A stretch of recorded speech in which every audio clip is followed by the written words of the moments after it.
Welcome to episode 66 of the Necronama.com.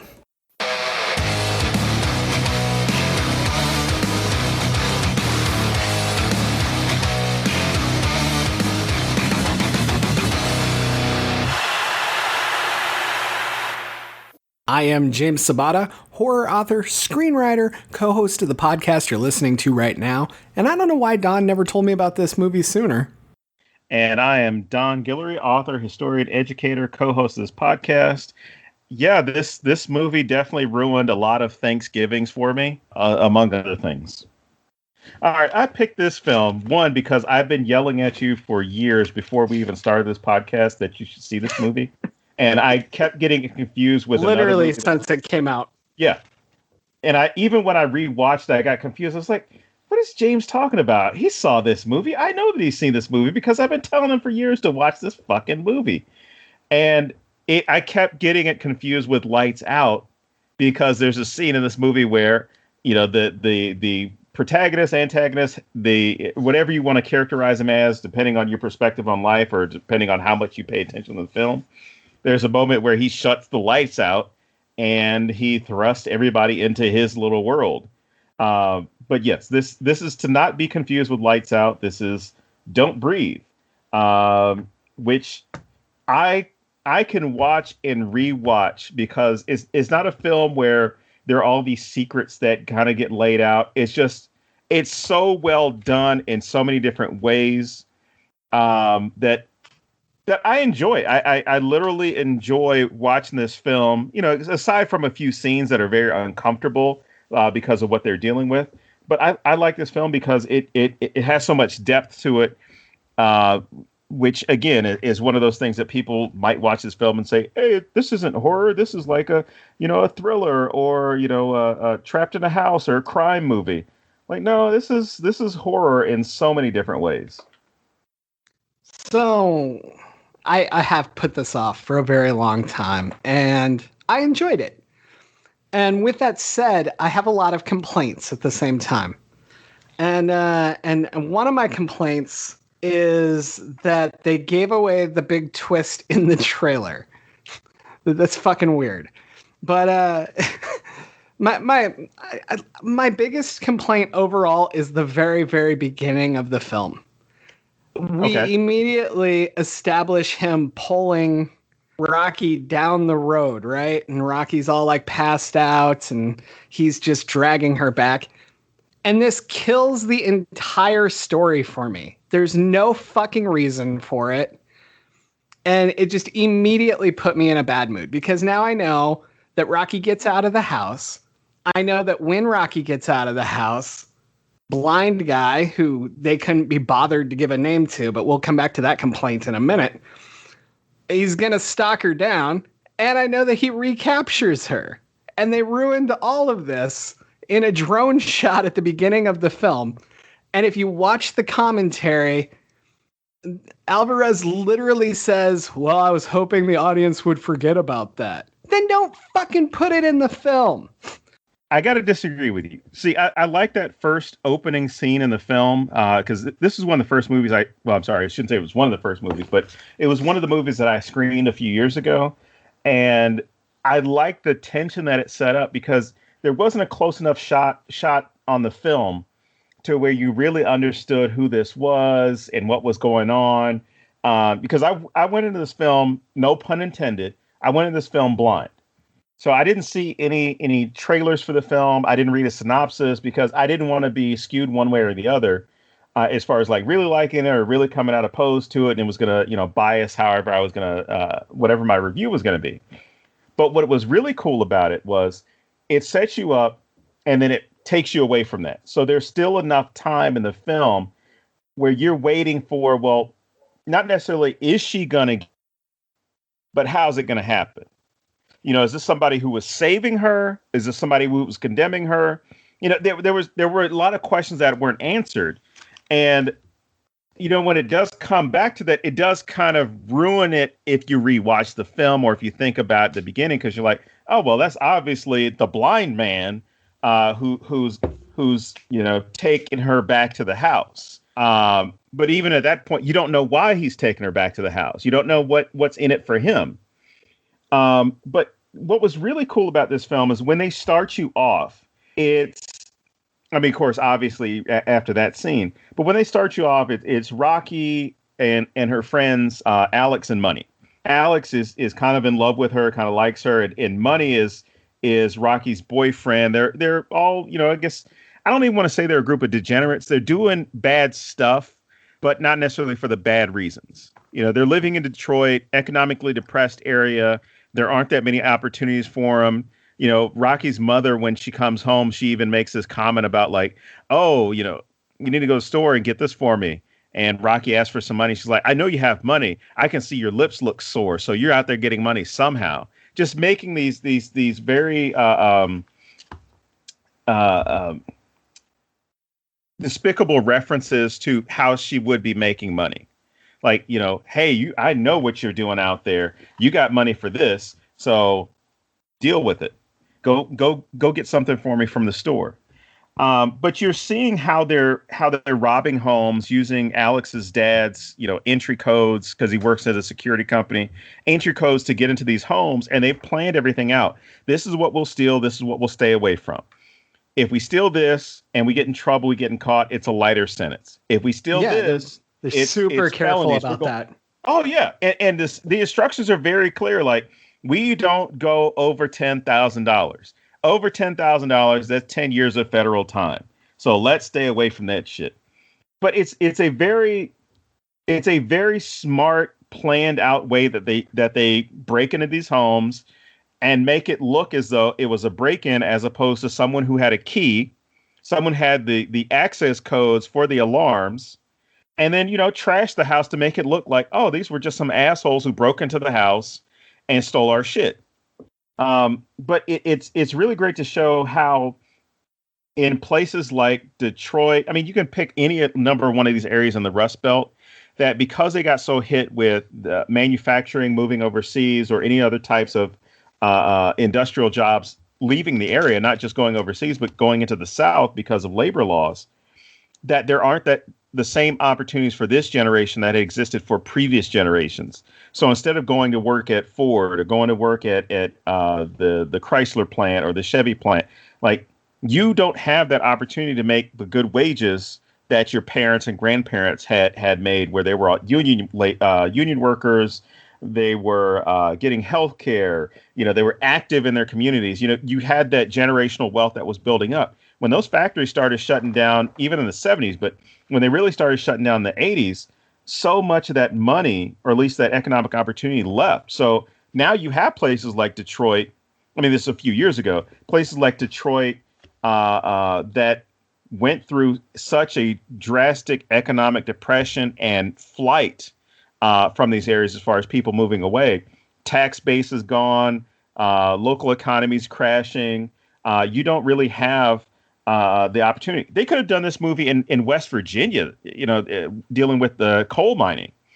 They could have picked a lot of different places to stage this, but I think Detroit was a good choice because you have all those skeletons of the manufacturing culture that existed, where you got all these abandoned buildings, you got burned out buildings, you got burned out or abandoned homes in those areas, and it's one of those places where people feel like they're forgotten. Yeah, definitely.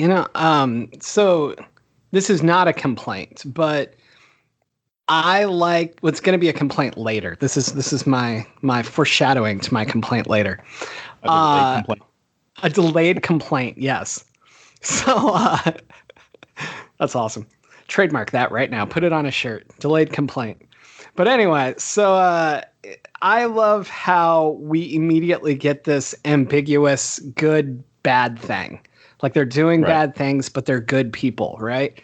And I like that for the first half of the film, we get that with the blind man as well. We get, is he good? Is he bad? Is he both? And that's what I loved about this screenwriting in this.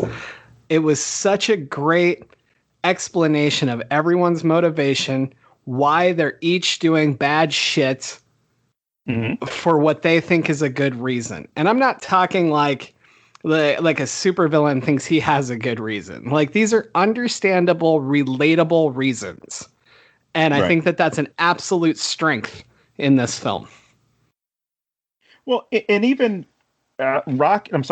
Money makes this comment when they're planning out their robbery, because they get the tip from the guy who fences all their goods, or at least sets them up with these deals, and he says, "Oh man, there's this rich guy. He's blind. He's got probably 100,000 or 300,000 G's there, so you can do this." So when they're debating this, Money has this comment where he says, I think Alex and Rocky both are like, "Well, I don't think we should do this. It's a blind guy. This is kind of wrong." And his response is great. And of course, if you watch the film a second time, it's also such great foreshadowing. But it's great because this is how you can look at humanity.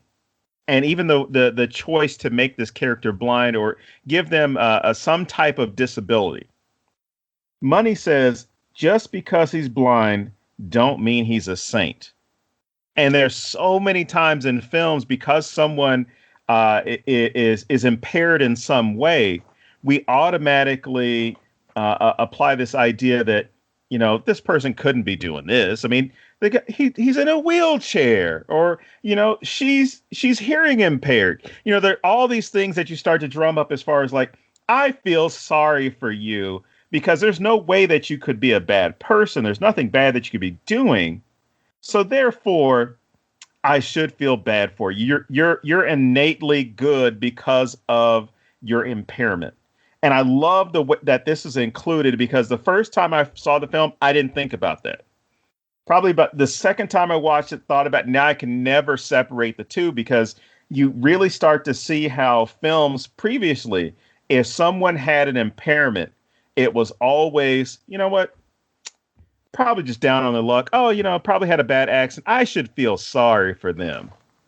As opposed to, this guy's probably just as much of an asshole as everybody else. He just, he just doesn't have the functioning use of his eyes. And then you couple that with the other gem when it comes to, and I wouldn't even say horror films, but society in general. And anybody who's listening and you think that I'm saying something bad about veterans, really don't care, because I'm one, so I'm going to talk shit about us. There's always this thing with veterans or any military personnel, that we're all innately good. I hate to break it to you folks. A lot of us are assholes, myself included. And it's just one of those things of, yeah, we signed up. Yeah, we may have been deployed, may have gone to war, may have not gone. But that doesn't mean that we automatically should get a free pass for, we did some fucked up shit and it's okay, it's better, or at least, be treated differently. Because we're just as much as possible to be assholes or complete derelicts and degenerates like anybody else in society. And I like the fact that they have that aspect in the beginning, and they return to it at the end when there's the announcement of the crime, where the news is right on it saying, this poor disabled veteran who lost his use of his eyes in the war, he was robbed. And, it just, where they kind of start cycling back through that. I'm like, nah, I've seen the movie. I know the guy's an asshole. I know he's a piece of shit. Yes, he lost his daughter. Yes, he had some traumatic experiences, but that does not change the fact that he kidnapped a young girl and then killed all these people that came into his house, and then tried to kidnap another young girl and inseminate her because his daughter was killed. Really fast on that note, I just want to say I love how he draws this line between the terrible thing that he's trying to do, that we're going to come back to because you and I are going to fight about this scene. But he draws such a line between that and rape.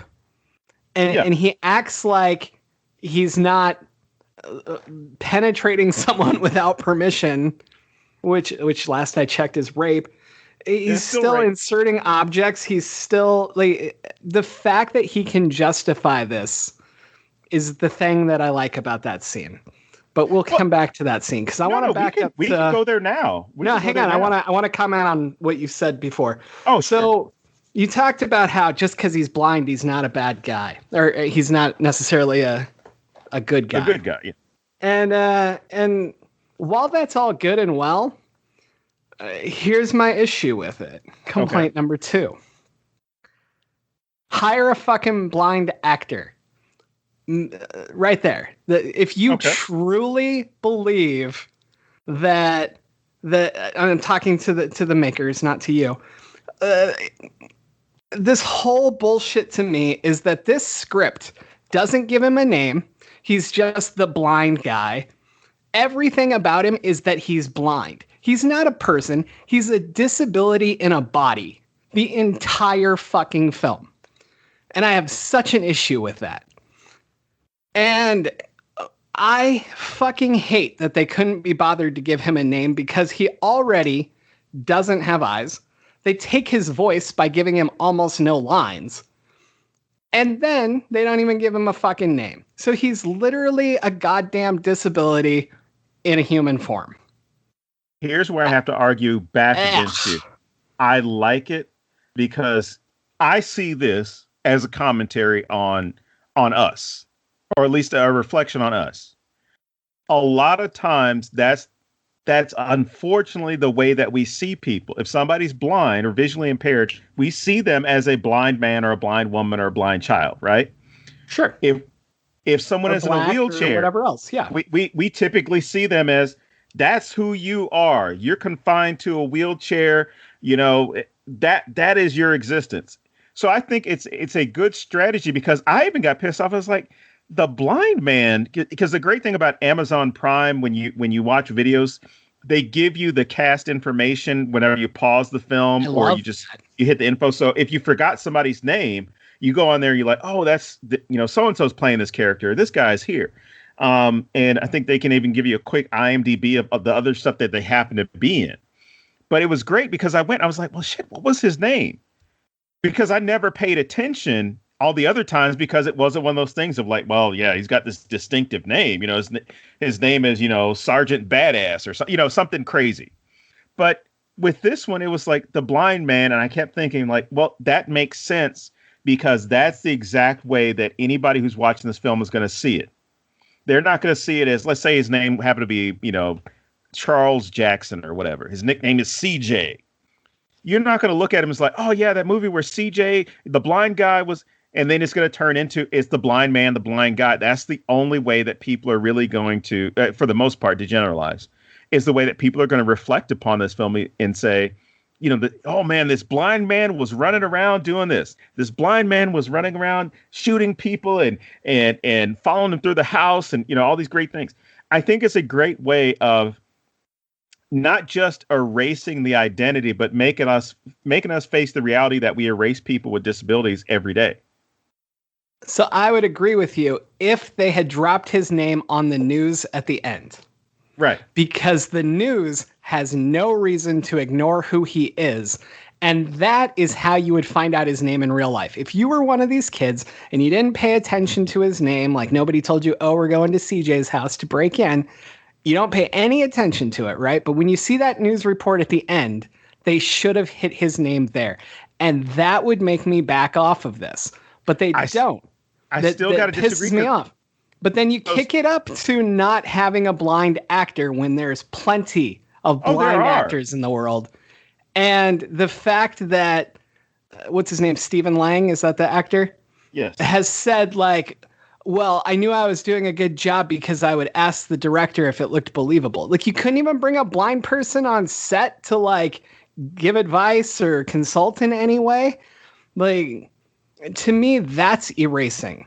Yes. That's exactly what you're talking about. But I don't feel like this is purposeful commentary at the very least. I'll accept that it's commentary, but I don't think that it's purposeful because they don't drop a name at the end. Well, only thing I'll disagree with you on that last part as far as the end. It's only because I've seen it referred to that way. You're going to get more traction if I'm focused in on, as far as a news person, as a journalist, or at least as an anchor person, if I say disabled veteran, blind veteran, because those are the two things that I'm now elevating your position even though I'm erasing your identity. So if somebody's going to tune into the news and they say like, "Oh man, these who the fuck robs a blind disabled veteran?" It's not like, somebody robbed Charles down the street who lives in this neighborhood by himself. It's that way of trying to tie people into the story by giving them something universal to attach themselves to, as opposed to, I have to focus on your individual identity. Let me give you something that so many other people can latch on to. But yeah, as far as bringing somebody else in for this film, I think it would have been a lot more purposeful. But I think the sad thing is it wasn't about making a movie about disability. It was more a movie of, hey, let's make a movie where this blind guy happens to be at home and these punk kids come and break into his house and he fights back. But if I made a movie about you and my whole premise was that this black guy does stuff because he's black. Look, he's black over here, right? And then I used a white guy to play you, and it was Robert Downey Jr. in blackface. That's who I was thinking about. I'm just kidding. I had to throw that out because I know that pisses people off. But really, like I brought in a non-black guy to play the role, right? Like, wouldn't you be like, hello, there's thousands of black actors. Like, what the fuck? Wait. How much money am I being paid? You're not being paid anything at all. Oh, then fuck that. He can't get the job. Because I have blind friends and they didn't get paid. My cousin Kevin didn't get any money from this movie. No. I mean, if it's about me, that's what I'm saying. If it's specifically about me. Well, I'm making it, so I'm not going to pay you. Oh, shit. No, I'm just saying this pisses me off when there are legit so many actors who are visually impaired or fully blind. There's no fucking reason. This is like Gary Sinise and Toes, like it's fucked up. That's what I'm saying. So, and I think that what it's going to come down to is there needs to be, I guess, a better voice for I shouldn't say their better voice because there are voices out there. I think they need to be taken under better consideration by filmmakers that when you are making a film, and it's the same thing with any community for that matter. We're just now dealing with, trans stories, right? Trans stories specifically being played by trans individuals.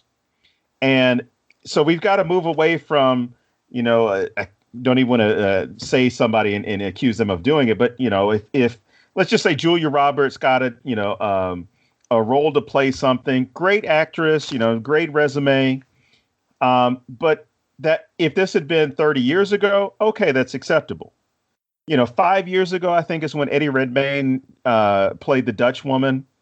It would still be one of those things where we need to have people of those communities representing their stories. That way, stuff that makes sense to them is represented and included as well, as opposed to, hell, I can't even think of it. As far as you don't turn somebody's disabilities into creating these superpowers for them. Which for this guy, which for the blind man, he's almost moving like Jason Voorhees. This is a reverse slasher, so that's a great comparison. Yeah, he's like a quarter mile away, and then all of a sudden he's right there. So there are these moments where you sit there like, okay, obviously he's got to be walking. He's got to be, listening for the sounds to guide what direction he's going to. But there are moments where they make it seem like he has superpowers. But then again, that becomes one of those things where we become more critical because of the representation of the disability, as opposed to, we're trying to, this is that horror film and we want to make it scarier for the person who's in it and make you have these tense moments where you kind of question, which is, they do a great job explaining for at least the difference in time. Because there's a scene later where Rocky is by herself, locked herself in the car so that, the dog that had been chasing her can't get her. And so that's a good 3-4 minutes of her trying to figure out what to do.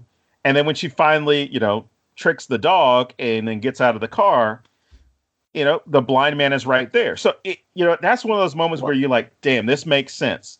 But there were No, a and couple it other makes ones more like, sense because he has honed in on the sound of where his dog yes. is. He knows exactly where to go. No, I loved that. But then there were other ones where it was like five. He's tied up, or at least he's handcuffed, and then 5 seconds later he's killing Alex. So I'm like, how the hell this? But it's. I would have liked something as simple as him reaching into his pocket and pulling out another key. Yes. Like just anything. Which is what I imagine. But no.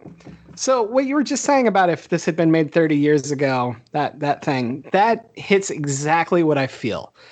I feel like I'm angry about this because it came out 5 years ago, 4 years ago, something like that. You take one of my favorite movies of all time, What's Eating Gilbert Grape? Okay. And What's Eating Gilbert Grape is one of those movies that if it's on, I cannot help it. I'm stuck there, right? I love this fucking movie. And Leonardo DiCaprio's portrayal, fucking amazing at the time. Okay. Today, problematic as fuck. Today, if this movie came out, I'm like, you need to get an actor with proper representation here. And that's how I feel about this. I feel like because this was 4 or 5 years ago, we should have proper representation. We know better at this point. And my biggest issue with it is I feel like every time a movie comes out that does this, and the reason I'm so fucking stuck on this is that I feel like it's an excuse for the next movie to do the same thing. Yeah, because you've established precedent. And the problem is, because we do this, you have to, I don't know, you toe the line, or at least you straddle that fence of doing an accurate representation, or at least as accurate as possible, right? By bringing someone who is not of that community, of that background, of that ability, and turning it into a caricature or just doing a disservice for it. And I think to get rid of that riding the fences, you have to get somebody of that background, of that experience to do it. Then you don't have to worry about, well, as Mr. Lang had said, am I doing this correctly? Am I doing this right? Because it honestly comes down to, being no better than the representation that we used to see with Native Americans in film, or African Americans with Mexican, just all these or Japanese characters in films. And all those portrayals, I hope to God I'd never see any of those things come up in a film, a film again, because I'm not of Asian background, but I will tell you right now, I will have a hot problem with somebody who says, "Hey, this was a really great portrayal by, I don't know, Robert Pattinson as a Japanese exporter." I feel like this was purposeful because he's trending right now. He's the vengeance. But it's something that doesn't work anymore, and it shouldn't work, especially with the way that we've all kind of re-examined race, identity, communities, intersectionality within the past year. It has to be something that we are conscious of, and understanding that, people of different backgrounds have different experiences. People of different abilities or in ability levels have different experiences, because there's a whole different, there's even with things like, mobility issues, right? There's sometimes it's limiting, and then sometimes it's an issue of, it's considered a disabling condition, to where, I can walk for a little bit, and, because of a heart condition or because of nerve damage or something, I need to take a break. And then there's also, because of a spinal cord issue, my legs don't work at all. So I think it because so many of those impairments are visual, because we see the chair, or we see the vehicle somebody's driving in, or at least the gait that somebody has, we take that into account when we're thinking about what their experiences are. But it's not something that we should demean by having somebody come in and say, "Is this how somebody with cerebral palsy walks? Okay, is it like this?" And then because then you're just mimicking what they do. Yeah, and I think it also becomes an issue of basically any disability or mental illness or anything else is such a fucking spectrum that the thought of, is this what blank does, right, is so erasing. As you said earlier, it's knocking you down to stereotypes, or it's knocking you down to this one thing, right? And the issue with that is a lot of people get their information and their bias and their sole understanding of some things from what they watch or what they read. And so when we're knocking everything down to, this is what all blind people do, or this is what all people with PTSD do, it's so bad because of that reason. Because if somebody doesn't know a lot about it, and now this is their only experience with it, then that's what they accept, because everyone knows if it's in a movie, it must be true. No. Yeah, and if you don't meet that definition that's already been established by popular media, then your ability or disability is then demeaned, because, but my favorite one to rail about is OCD, because, oh man, speaking as somebody who has it, nothing will piss me off more than someone saying, "Oh, I'm so OCD about blah blah blah blah blah," because they think that obsessive compulsive disorder is just having stuff clean, when it's not. There's so many different levels to it. There's so many different issues that you have to deal with, to where if that gets represented in a film, it's typically, what was that film with Jack Nicholson, As Good as It Gets, where he was, I'm walking on the sidewalk, avoiding all the cracks. Oh, I take my plastic utensils to the diner with me. Oh, this person always has to serve me. Now, there are people that fit that, but there are a good number of people that do not come close to that, or they do it in a different way. But it's as you pointed out, so many people learn about different communities through film that it I don't want to say it's disingenuous, but it's a way of creating a different concept, and a misconception for that matter, about what's there. Because, if you see this character, the blind man in the film, you'd assume like, holy shit, blind people don't have any problems. And you're like, because there's more of a focus on, him losing his daughter, these people breaking in his house. And you're not seeing, all the other things that he's dealing with, because I'm sure he's dealing with PTSD as well. I'm sure that he's dealing with more than just the loss of his daughter, which is a major component to his story. Even the way he reacts after killing money, like where he's like pounding the wall, like that's got to be PTSD right there. Like that's not just I shot somebody. That's like opening some fucking door that you've been trying to keep closed. Yeah. And especially that part, each time I watch the film, I'm glad you brought that up, but each time I watch the film, that part fucks me up every time, because he didn't want to do it. And Alex makes that comment when Money first pulls out the gun. He says, which I always laugh at, the representation of like gangster culture in films, because Money's like, he's got his cornrows, he's definitely like an 8 Mile kid as far as the way they're trying to represent him. Especially with where he is. Yeah. And, they've got all this stuff on there that he's definitely a bad boy. He's got his old Camaro, he's got all this stuff going on. And then he calls Rocky his bitch instead of his girlfriend. Said, oh, yo, that's my bitch in there. I'll worry about my bitch, whatever that stupid comment he said. I'm like, really? It seems so forced to like reinforce his stereotype, like, I was like, really?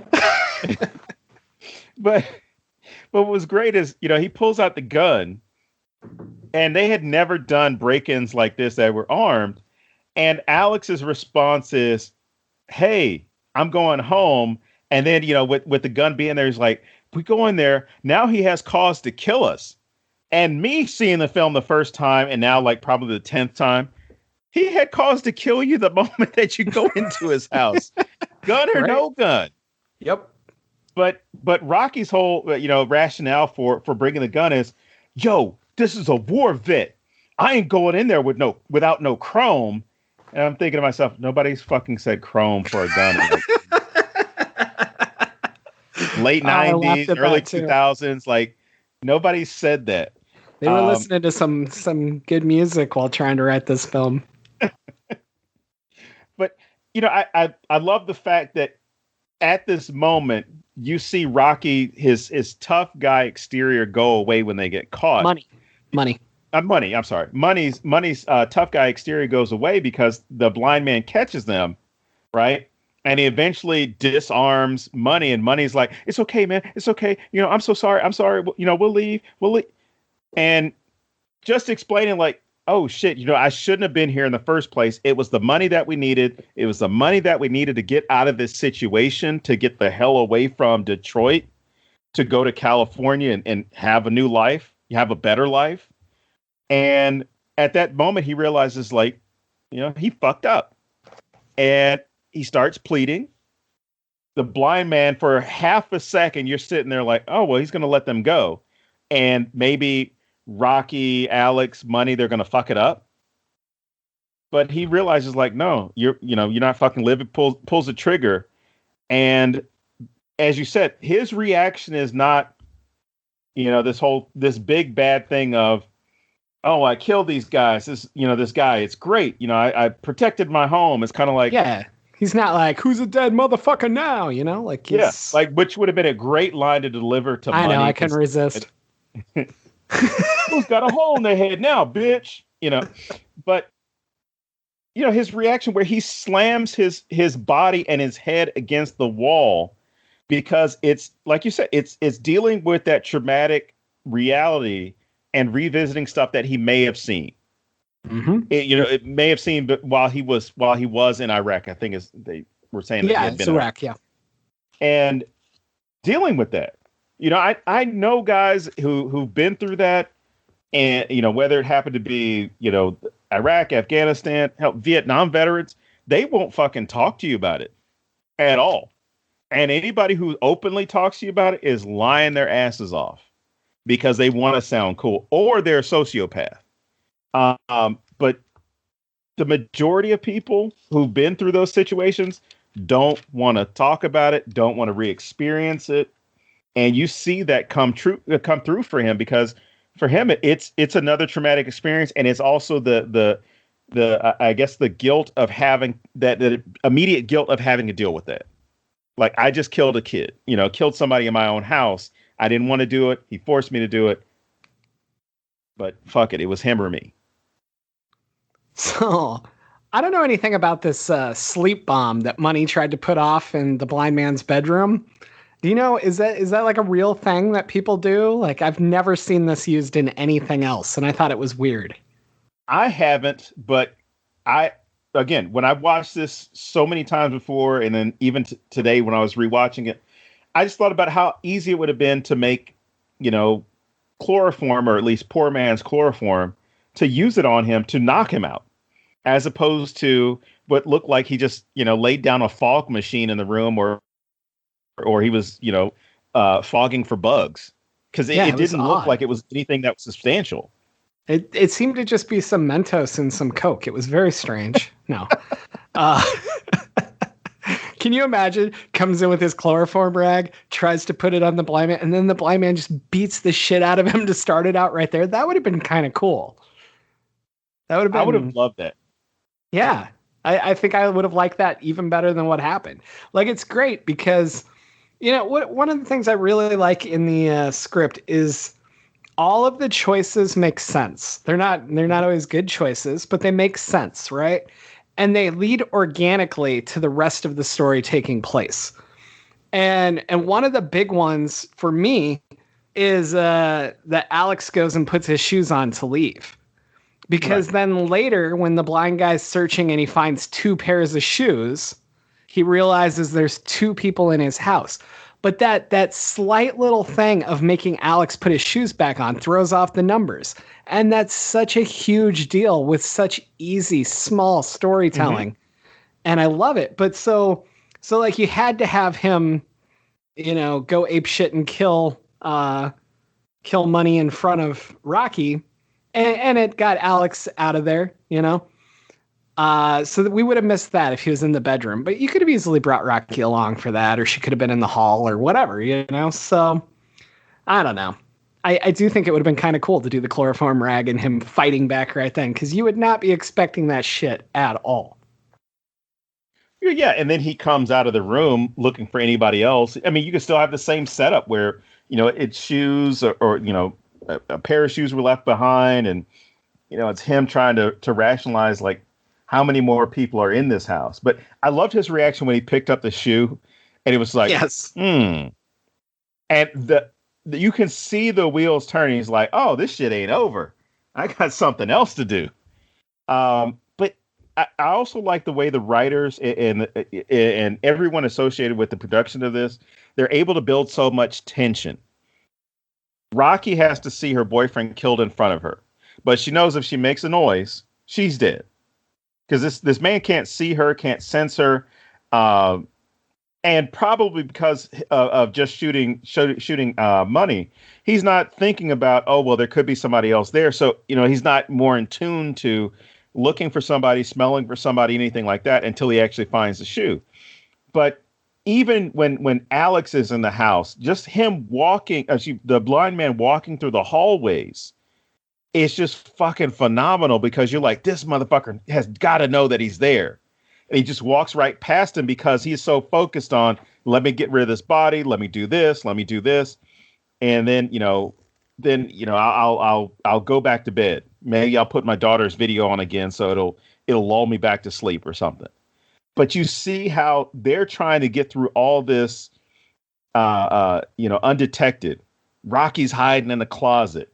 They're texting each other to, it's just a great use of technology. It's a great way to deal with, how they would respond, not necessarily how the blind man responds in with the impairment, but how they're responding to somebody else who's there but can't see them.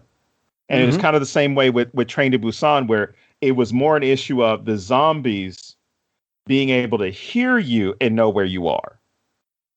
And the tension that's driven at that moment where, the lights go out on the train, they can't see you, they can't hear you. So this is what we have to do to survive. The tension is great.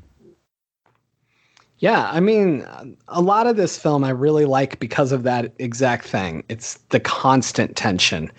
And I know I'm picking out things and being a bitch about it, but like a lot of this film is really well done. And I think that makes my complaints stick out more to me, if you will, because I did enjoy it so much. And I do think that so much of it is good. Like I said, the decision making just makes everything feel organic. Like there's always a reason, and it doesn't feel forced. It's not running up the stairs when the killer's chasing you. Like shit actually works in this. And I really appreciate that, because I feel like we're missing that in a lot of horror. And we're getting better at it, but it's still, but the tension in this for me, the things I really, really liked were the fast reactions. Like that shot where Alex is coming down that hall and then the blind man's right there and Alex has to like dodge him at the last possible second. That's beautiful, and it just really gives you that sense of like absolute dread and just oh shit moment, and I feel like so much of this works because of not just what the blind man's experiencing, but everyone else has to suddenly deal with things they're not used to not having. Like they can't be loud and they gotta watch their steps, and even your breathing, like, I mean, the title's fantastic for this, by the way, but you're dealing with a loss of not senses, but a loss of things we take for granted. And I think that that's really, really fucking well done in this. I definitely agree on that one. Now, the twist for this one, I don't think you were a fan of. Boo. I liked it, or maybe we're talking about different twists.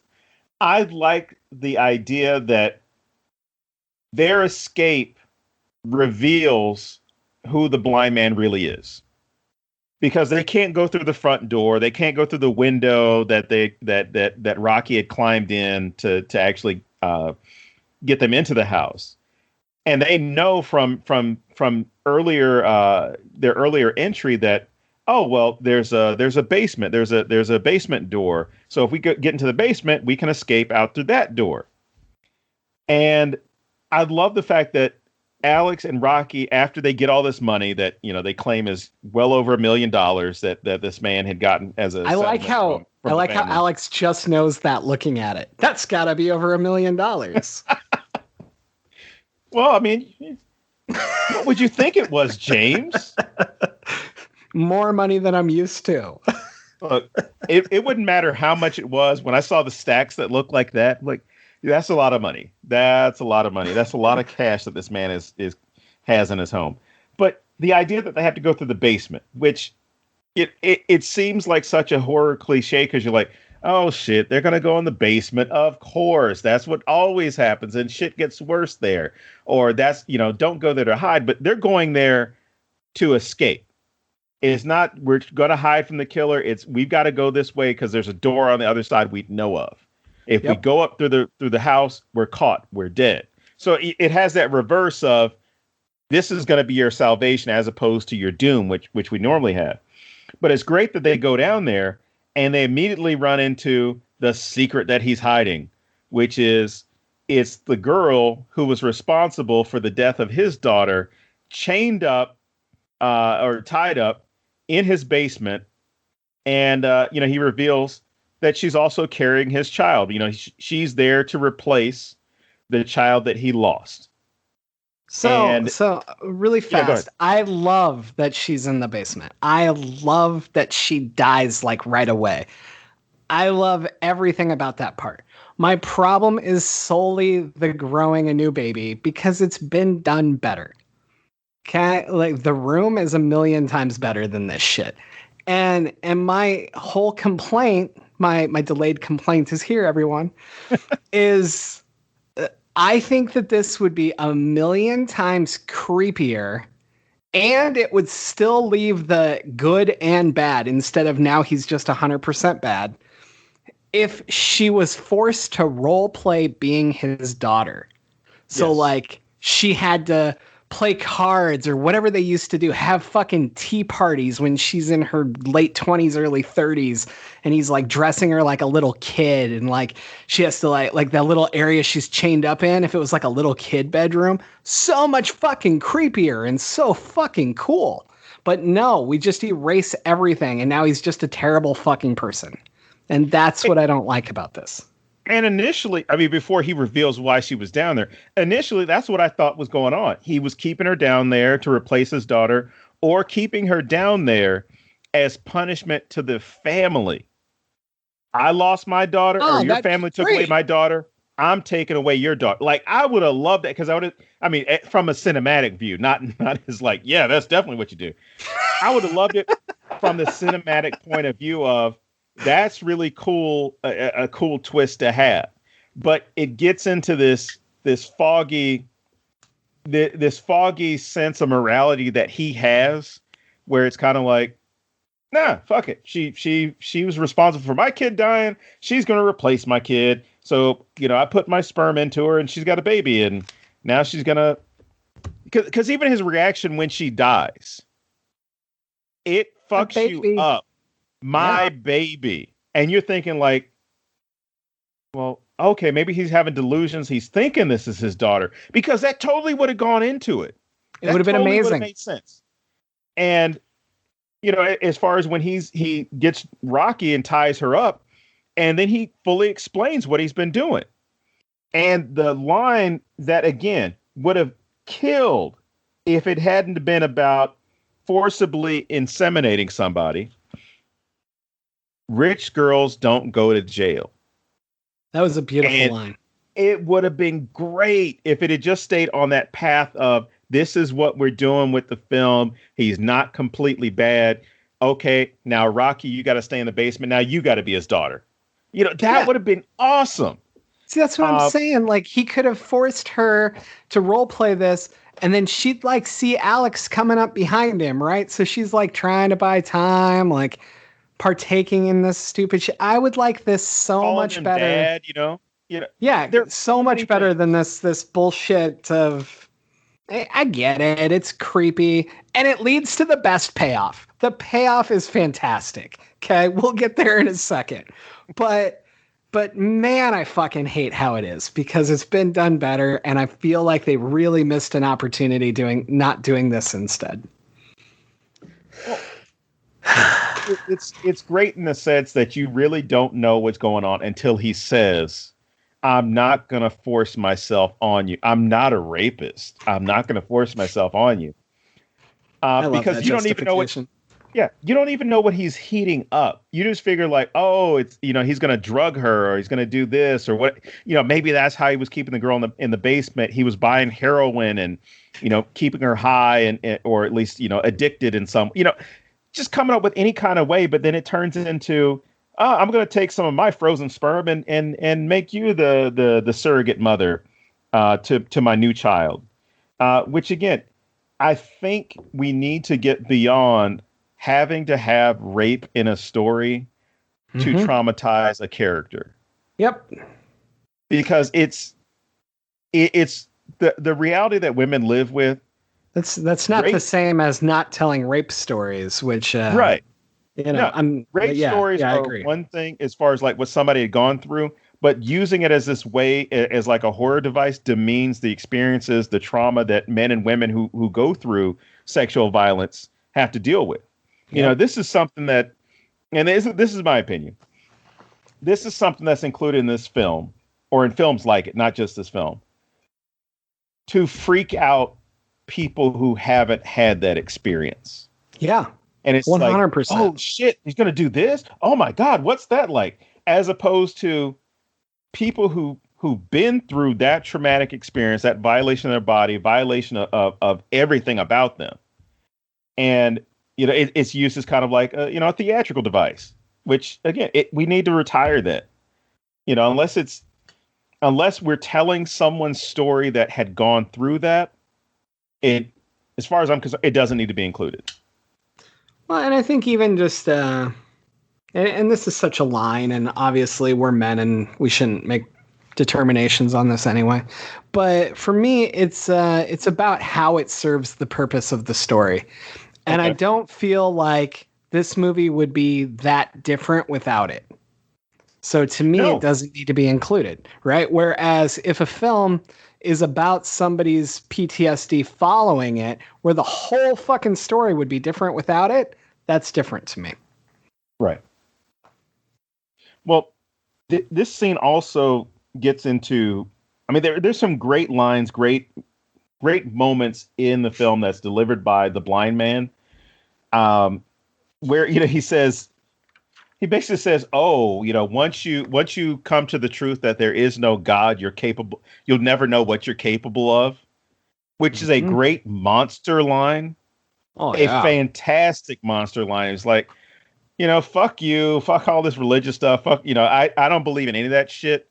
And then you start to understand, well, maybe like, I've known people who've gone through, some traumatic experiences and they have that test of faith. And some people become more religious, more spiritual. And then I have, friends who are like, no, fuck it. I don't believe in any of this shit. I don't believe in any of it. And what you see is he got to that moment where he just said, you took my daughter away from me. Fuck all this religious shit. God doesn't exist. And once I found that out, I knew I could do anything, which includes, what he's attempting to do to Rocky. And I have a question. But he still has that moral line with rape. So again, it's one of those things where, I would say even with the age of the character being represented, you can see a generational thing that's going on there. where it's you had a good number of people that their understanding of rape was completely different than what it was. You know, they saw it as a sexual act as opposed to a violent act, or that's a good point. It's like, well, I'm not having sex with you, so therefore I'm not raping you.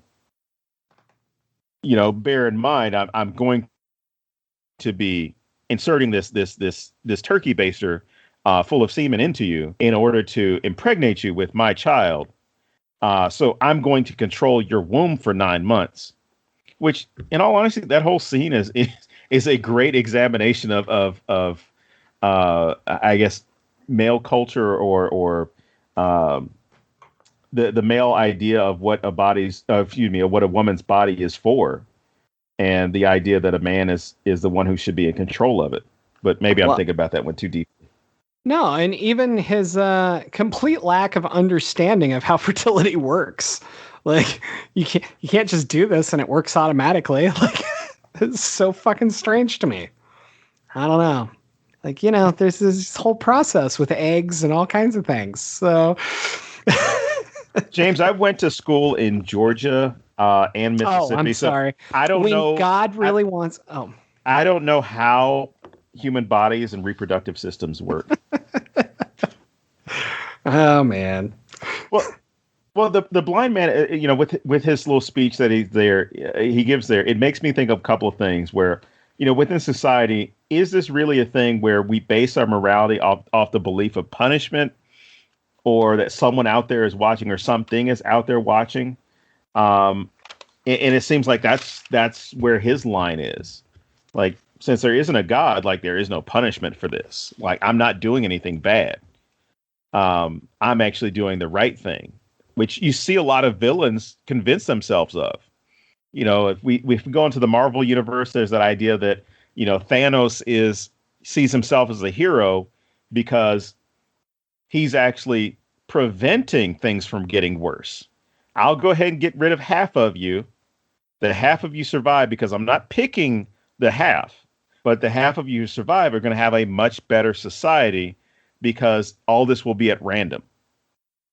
Resources will be fine. The planet you live on, it will be better. These ideas where he's still killing half of a global population. He's still killing 3.5 to 4 billion people. Or just, any other villain that you have, even the Joker or the Penguin, all these people that you would have in like these different worlds, all start to rationalize why their way is okay, why it's good, and why it should be done. And I think at least having the blind man do that, you get another taste of that, which is villains don't always see themselves as the bad guys. No, and most villains shouldn't. Like, most villains should see themselves as the hero. Every now and then you get a great villain who knows he's a villain and has fun, and that can be fun. But the truly great stories are usually villains who believe that they're right. So yeah. Yeah, you're making society better. On that Thanos thing, I don't know if you know this, but there's another supervillain who's using COVID, and he totally thinks the numbers are great too. Look at that. I made it like almost a full hour. Oh, anyway. Oh, James. Well, I guess we should get to, at least the end of this, because this brings us back to, I would say, full circle with the beginning of the film, because Rocky's able to escape with the help of Alex. Alex, beats up the blind man. They chain him up, and they immediately go upstairs to leave with the bunny and everything. But as they're exiting, the blind man shoots Alex, killing him. Rocky's able to get out. And what's great, and I laughed my ass off in the theater when this happened, but Rocky gets out of the building, gets halfway down the street, turns around. See, and this is like one of those things that's great about horror movies, because you're like, why the fuck would you turn around and talk shit? You're not home yet. But she turns around. She's out in the open in this abandoned, this street of abandoned homes, except for the one the blind man lives in. And she turns around and says, "You're in my world now," kind of laughing at, because you're useless out here. Yeah. And he just, looks in her direction, and there's just this slight smile, and the fucking dog that he has starts chasing her down the street. Everyone in the theater, when we screened it, laughed their fucking asses off. And I think somebody even said, "Yeah, that's what you get for talking shit." And it was you, wasn't it? No, it wasn't me. I already had tears in my eyes from the person saying it. But she gets out there and she gets to escape, or at least briefly escape. The blind man brings her back, and she's back in the house, and then they kind of have their last little fight. She sets off the alarm, disorients him, and escapes again. Mm-hmm. But as she's escaping, you hear the sirens because the alarm has gone off more than once in that house. The police show up. She's making her way out there, and you get this idea that she's safe. She's gone, because she's even, I can't remember if she shot him at the end or what. But I'm sorry, she knocked him down and he ended up shooting himself in the leg. But anyway, yeah. She sees that he's incapacitated, can't tell that he's dead, but he's fallen down these stairs. She leaves. Police are on their way. And you get this idea she's safe now, right? The dog is locked up, so the dog's not getting back to her. He's not getting out of the car. She's gone home. She's gotten her sister, and they're at the bus station to get the hell out of town. And the fucking awesome end of this movie is when the news starts coming on. She's sitting there kind of like, yeah, we're going to get out of here. We're going to go to the beach. We're going to go to California, start a new life. Where the news starts playing, and it's giving you all the heartstring tugging coverage. A local disabled veteran was robbed. He had fought off two men who tried to rob him at his home. He was blinded in the war, and this happened, blah, blah, blah. And that same kind of look that he has in the camera, it makes you feel as a viewer that he's looking at her and knows that she's going to see this and think like, he could fucking get me at any moment. Now, he has no idea who she is, where she's going, but just that fear that the guy's out there is enough. Because, I mean, we know who was most likely to be, who was most likely to be with the men that were left behind at the house. So where would you feel safe at that point? There's always going to be this moment where the blind man could say, you know what? I don't think there were two people. I think there were three. Yeah. Yeah, and I feel like, and maybe I'm totally wrong, but did this give you a feeling that they were trying to set up the possibility of a sequel? I felt that, but I also felt like it was ambiguous, where it was kind of like he's always going to be after you, or he's always going to be with you one way or another. Yeah, I mean, she's definitely going to always have PTSD from this. Like you can't go through any of this, let alone the turkey baster or whatever, without that. So definitely. But yeah, I couldn't decide if like the ending was about setting up a possible sequel if they ever got the opportunity, which more power to you. I would definitely take that money as well. But, or if it was like kind of an honor among thieves kind of thing, like, go ahead, take the money.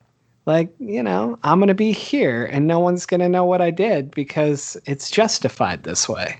Right. Because even if they know about those two, they don't know about the girl because he got rid of the body. Right. And again, where are you going to look? He put her in tar under the basement. Yeah. That's and not that I'm, saying I've been looking this up or anything, but I'm pretty sure if he had encased her in a metal suitcase, footlocker, whatever it was, sealed that with tar underneath his tile floor, the partition that he had in the floor, that tar is going to eventually seal. There's no smell that's going to be coming from that basement. Like she's the girl is going to be entombed in there, and he's going to be dead long before anybody's going to discover that, that she was down there. And if developers go to that place and completely raise all the buildings, like that's not something they're gonna, even if they stumble across it, it's gonna end up being something that's just who we're gonna get, who are we honestly going to be able to nail with this crime, because he would have been dead. Yeah. So one of the things I love about this, you pointed out, you were talking about how all the other houses around him are run down and bad. I love this reversal.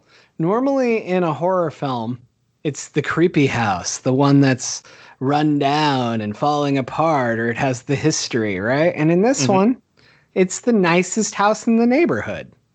And I thought that was really cool. I feel like it's a reverse slasher, like I said before, because, the victims come to him. And I like all these little reversals. I do have 2 questions for you. One, does Rocky ever put on her shoes? Because I feel like when she goes running outside that she has shoes, but I don't remember her putting them on. And that's really nitpicky. But if you're going to go through the trouble of Alex and his shoes, I feel like there should be her grabbing her shoes. And if there is, I missed it. I must have missed it as well, because when she initially runs out of the house, no shoes, because she's running up from the basement without, like, they want to get the fuck out of the house. Yeah, it's not like, oh, let me go back and get my shoes, and I doubt that she wrote her name inside of her shoes with her address and phone number so somebody can come back and look at it. Right. But and plus, since she has well over $1 million in cash, fuck it, I'll go buy some new shoes. Right.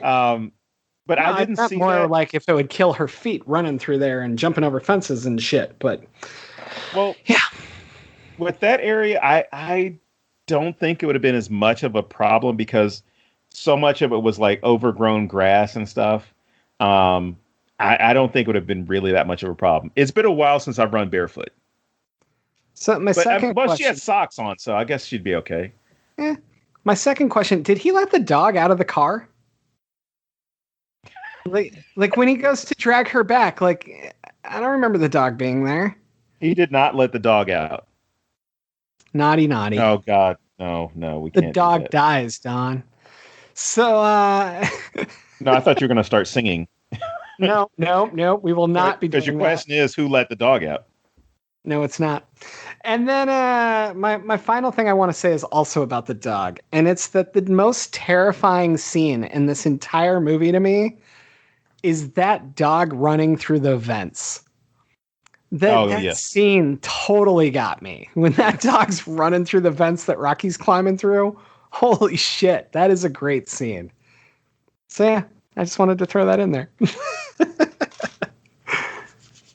But I also love the choice of dogs too. You've got a Rottweiler. You could have had a Doberman. You could have had a pit bull. Like, those would be the 3 dogs that you would pick for a movie like this to let you know scary fucking situation, as opposed to the little bundles of demons that Chihuahuas are, which again that would completely take away from this. I mean, if you had a lab, like as far as a helper dog, something like that, I wouldn't see that as being a vicious thing. He's got the perfect dog, or at least one of the perfect dogs, to set the mood for, I'm going to fucking die. This thing is going to kill me.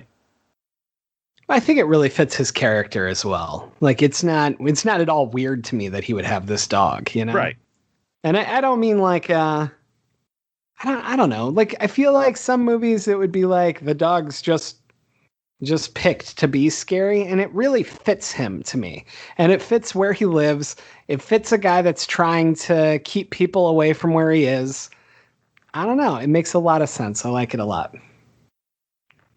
It's another thing that doesn't feel forced. Unlike the ending of this episode. Oh. So, I don't have anything left. Do you? No, I will say this though. I do. Of course, I've got to be careful of how I say this, because it could easily come off the wrong way. I understand the father's sense, the blind man's sense of, I lost my kid, I need some restitution. Not the way he goes about it, but the idea of, if you did this to my child and you got away, I can understand, because he even makes that moment, like, he talks about you can't really understand anything until until you have children. And again, all of his lines that he gives are outstanding because it gets into his psychology. Aside from, well, even that gets into his psychology because he's trying to excuse what he's doing. But the way that he talks about fatherhood changing you, or fatherhood becoming one of those things that defines you, it's this idea of protecting this child that you've created or helped create, raised. And for him, it's like, no, like, I lost the one thing that I'm getting from him. I lost the one thing that made me a good person. Ooh, I like that. So just, at that moment, I'm like, holy shit. So the one thing that made him a good person, even though that's not what he says, but that's the way I take it. The one thing that made him a good person, he loses. And when he loses that one good thing, that's when he's like, fuck it. There's no God. I can do whatever I want. Like, I'm going to be an animal now. I'm going to be a monster. Because I lost the one thing that made me a good person. And so for him, I get that part. I don't get the execution of it, but I get the whole idea of, I could have completely seen this as, I mean, if this were a different film where it was just about him losing his daughter, where he shows up and kills like the family because, their daughter, or it kills the daughter in their home because she was able they were able to get a lawyer for her to get her off the charges, or get the charges dropped, or get her off on the charges. That would be one of those, like, you could make 3 other movies based off of this. Hate to use the term prequel, but you could get into a film where it explains who this guy is and going through that loss, and then, have it connect with this film where, it's him like going to the park where he used to push his daughter on the swings, and then walking back to the house, and then Rocky, Alex, and Money are sitting out there like, that's the guy. That there's a lot that could be analyzed here, and even for myself, I've made those similar statements with people I know, where I've said, if anything happens to my daughter, I don't know the kind of person I'll be. And they're like, what do you mean? I said, because that's the one thing that makes me a good person. So, joking and then even having serious conversations, I've told people, like, I have no idea, because this is the only child I have, the only child I will have. I don't know who I would be if something bad were to happen. Yeah, I'd agree, because I knew you beforehand and you were a terrible person. Oh, I was horrible. I was a horrible person. All right. Well, then I guess that wraps it up for this week. So, as always, I am James Sabata. And I am Don Guillory. And we will see you next week here at thenecronama.com.